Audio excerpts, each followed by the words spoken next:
Welcome to Shaq's house. Shaq's house. That's our Shaq. You're now in Shaq's house.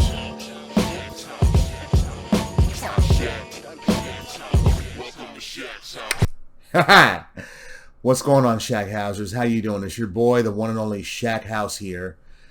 This week, for this episode, we're going to be talking about the most memorable mutant that Marvel has ever seen.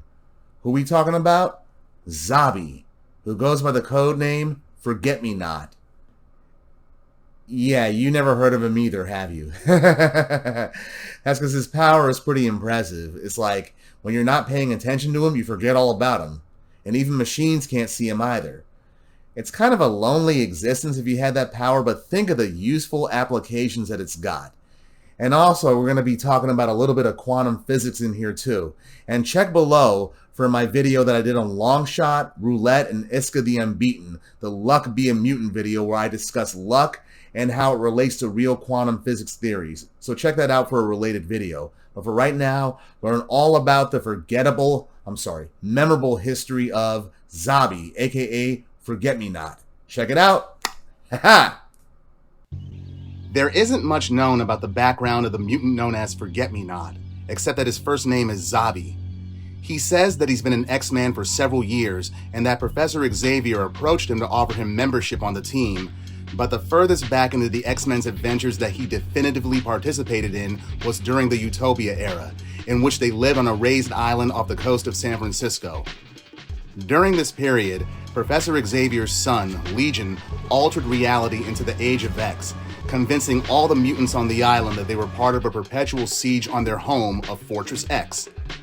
But at the point at which he revealed himself, it was to a young woman who was trying to break into the X mansion.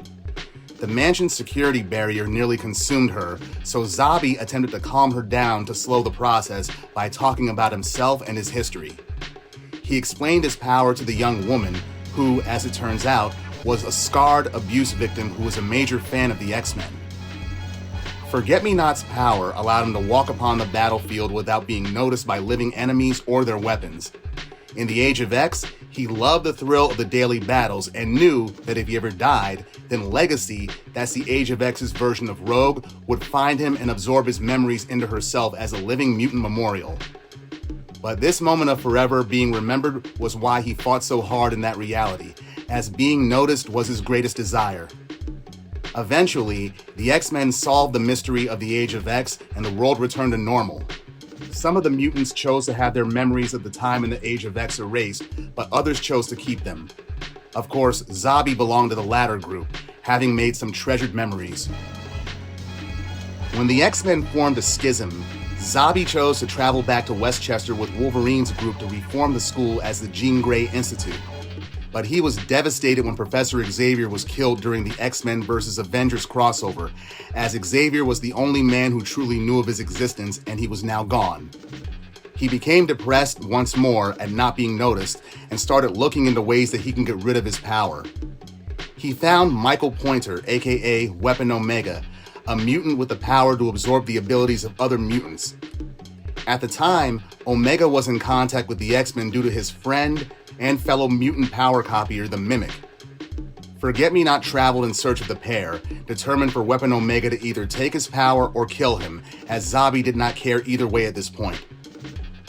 He eventually found the pair helping to clean up the destruction from a recent hurricane. Xabi managed to convince them both about his power and the seriousness of taking it away, even though that meant a chance of death. When he informed them about the downsides to his power, both Omega and the Mimic differed in views. They believed that having the power of not being noticed meant that they could help so many more people, regular people which they thought the big superheroes tend to forget about in all their wars with gods, monsters, and such. But right then and there, Cyclops and his more militant faction of X-Men came looking to recruit both men. A fight ensued, but Xabi was able to resolve it peacefully by having both men copy his power, making the X-Men forget why they were even there in the first place.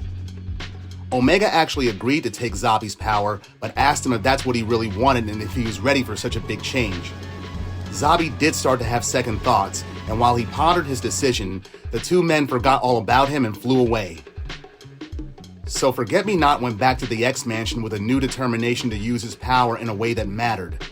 He switched places with a trapped teenage girl, the X-Men fan that I mentioned earlier, freeing her from being consumed by the mansion's security barrier. She said that he shouldn't sacrifice himself for someone so useless, but he explained that she should go out and do something that mattered with her life, despite what people might think about her disfigured face. Forget-Me-Not didn't die after taking the young woman's place. After some time, he next found himself abducted by a new team of X-Force run by Cable. The team had trapped him on a flying helicarrier, so despite his continued use of his power on X-Force, he could not leave their base. Meanwhile, Dr. Nemesis had created a video explaining that they needed to capture Forget-Me-Not, which led to a cyclical process of Xabi being chased by the bloodthirsty group before forgetting about him and eventually seeing the video again.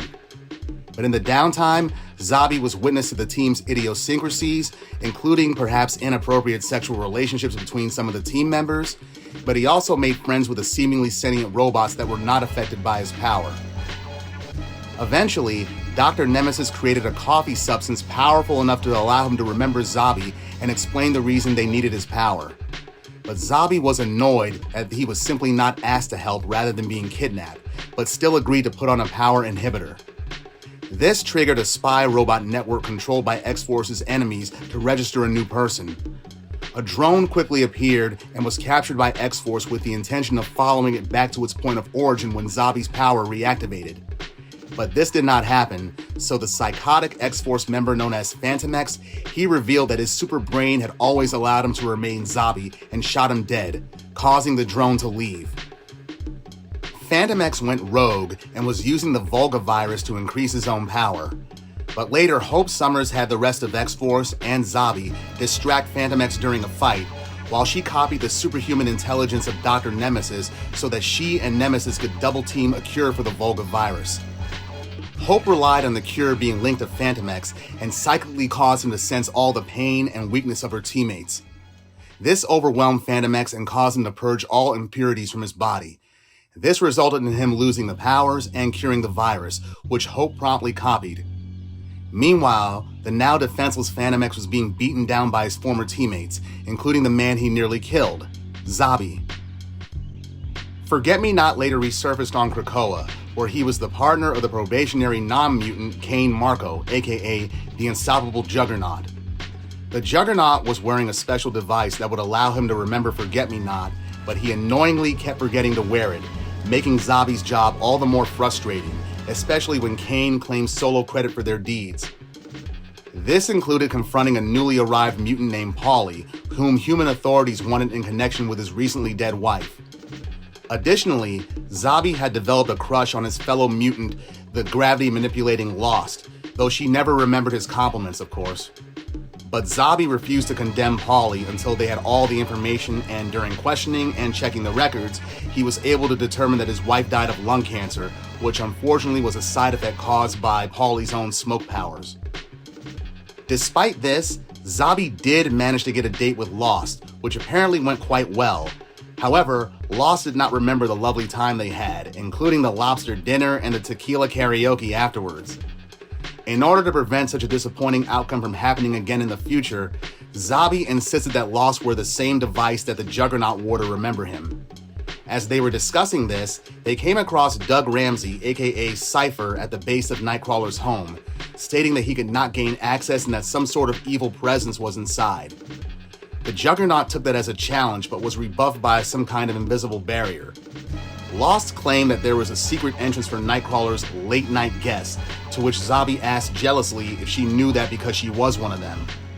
When the Juggernaut headbutted the barrier, his earpiece fell out, thus making him forget Forget-Me-Not all over again, and the secret gateway proved to be mysteriously inaccessible to Lost.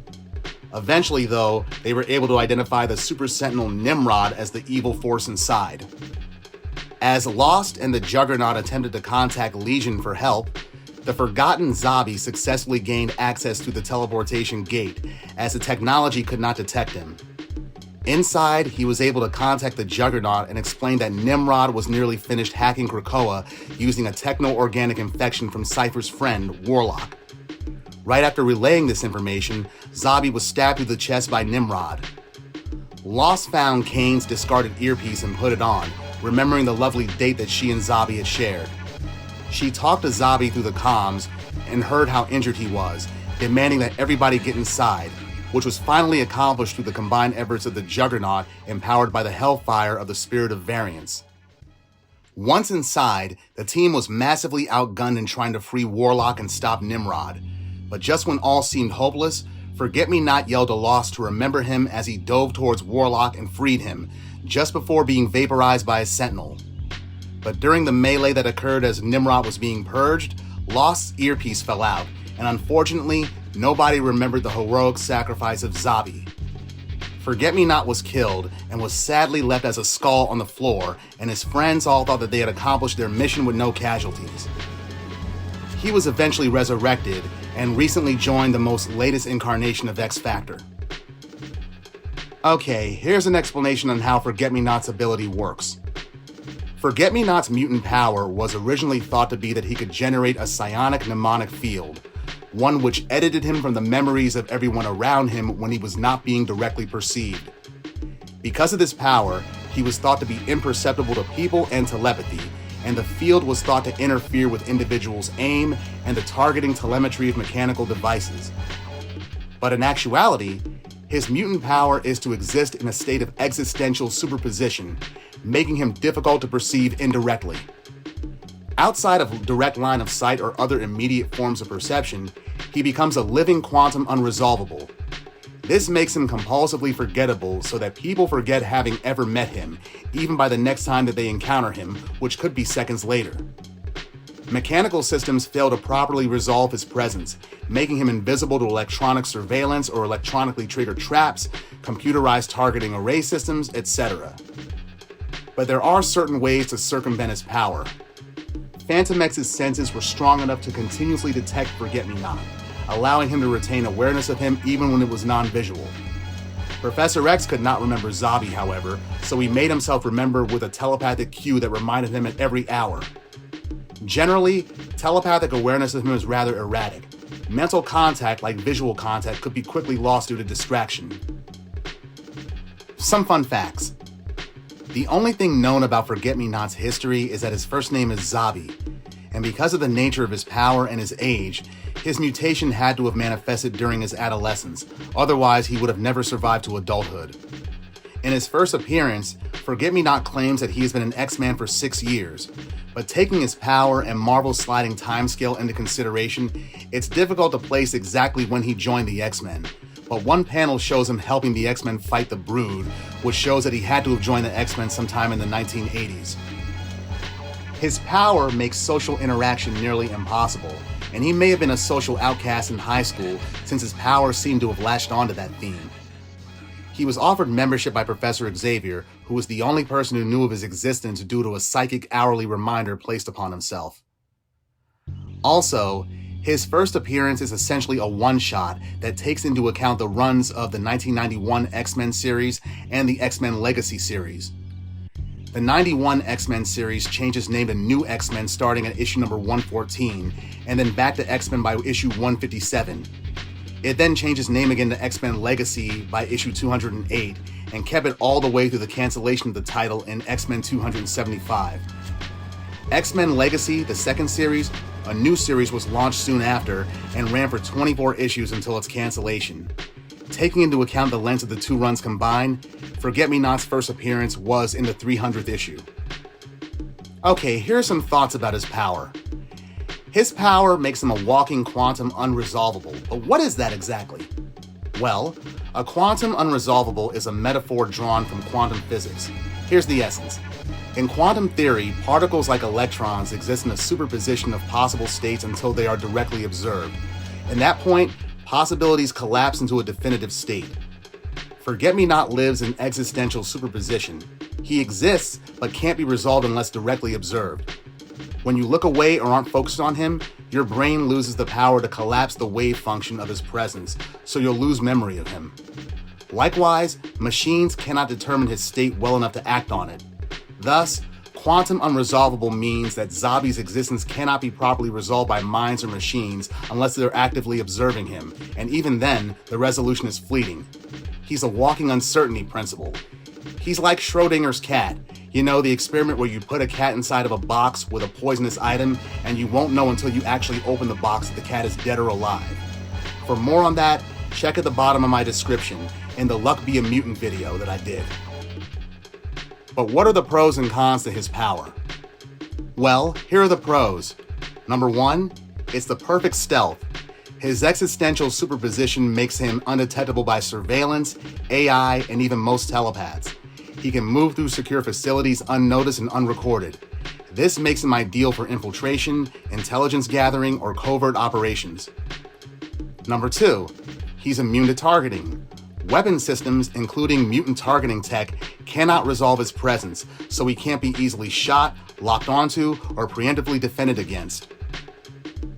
Number 3, security against manipulation. Because he exists in a quantum blur when not directly perceived, he's extremely resistant to mental control, surveillance, or long-term targeting by his enemies. He's essentially immune to tailing or plotting. Number 4, existential protection. Even when people try to remember him, their minds slide off the idea very quickly. This creates a natural defense against memory-based attacks or investigations. Okay, what are the cons of his power? Well, number 1, chronic isolation. Nobody remembers him, ever. Not friends, not teammates, not even lovers. Relationships can't form or sustain. Emotional bonds are functionally impossible without intervention, like Professor Xavier's telepathic reminder cue. Number 2, no acknowledgement or recognition. His contributions are instantly forgotten. He could save lives and be completely erased in their memory the next moment. Number 3, operational challenges. He's hard to work with in teams unless they have elaborate safeguards, like psychic reminders or surveillance hacks. Even giving him a mission becomes tricky since he'll be forgotten about before the debriefing. Number 4, it's a mental health toll.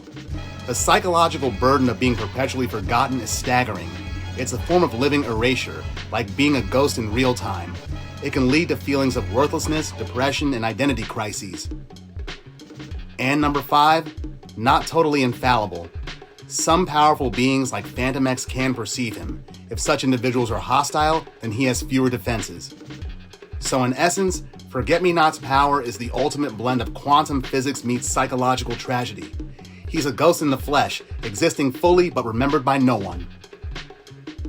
Alright folks, that's what I got for you this week. Check out my next episode. I'll probably be doing either an X-Men or a Marvel Universe greater comparison, but check it out, you are going to like it. You have a good one, folks. Later! Mansion, apartment. Shack, house. Yes!